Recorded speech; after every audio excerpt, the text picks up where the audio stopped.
है जयपुर से बड़ी खबर आ रही है। रीट लेवल 2 के पेंडिंग परीक्षा का परिणाम जारी हो गया है। हिंदी और उर्दू सब्जेक्ट के रिजल्ट्स आए हैं। उर्दू में गैर अनुसूचित क्षेत्र के लिए सामान्य शिक्षा के 1 और विशेष शिक्षा के 2 कैंडिडेट्स का चयन हुआ है।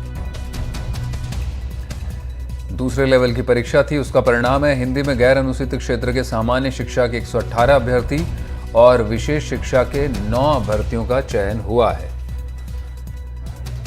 तो जो पेंडिंग परिणाम थे, रिजल्ट जो रुके हुए थे, वो जारी कर दिए गए हैं। रीड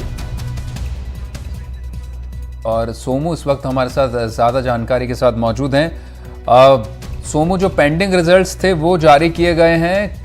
बताया जा रहा है कि हिंदी में अनुसूचित क्षेत्र के 13 अभ्यर्थियों का आखिरी रूप से चयन इसमें हुआ है। क्या और जानकारी? हालांकि मेजर जनरल आलोक राज ने ट्वीट करके जानकारी दी है। क्या अपडेट्स और आपके पास? जी देखिए मनीष, ये जो रिजल्ट है ये पेंडिंग रिजल्ट है, यानी पहले भी एक लिस्ट आई थी उन कैंडिडेट्स की जो कि इस परीक्षा में सफल हुए थे। उनमें से कुछ ने जिन्होंने ज्वाइनिंग नहीं ली या फिर किसी भी वजह से वो पद खाली रहे, तो उसका पेंडिंग रिजल्ट आज जारी किया गया है हिंदी और उर्दू विषय का। और खास तौर पे देखेंगे तो उर्दू में जो गैर अनुसूचित क्षेत्र है राजस्थान में, क्योंकि 2 अलग अलग क्षेत्र हैं प्रशासनिक दृष्टिकोण से अगर हम देखते हैं तो वहां पर गैर अनुसूचित क्षेत्र के लिए सामान्य शिक्षा में 1 और विशेष शिक्षा के 2 अभ्यर्थियों का फाइनल सिलेक्शन हुआ है।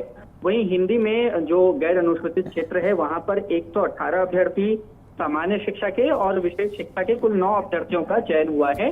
इन जो विशेष शिक्षा के जो 9 अभ्यर्थी हैं इनमें 2-3 अलग अलग कैटेगरीज हैं।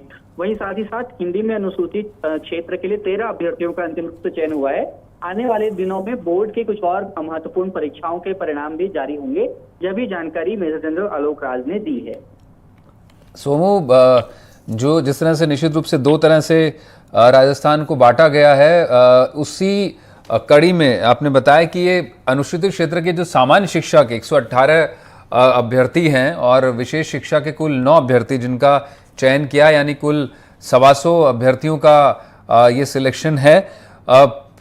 जरा दर्शकों को बताइए कि किन किन जिस तरह से चयन हुआ है और जो रिजल्ट्स पेंडिंग थे, क्या कोई वजह थी जिसके चलते रिजल्ट्स पेंडिंग हुए थे?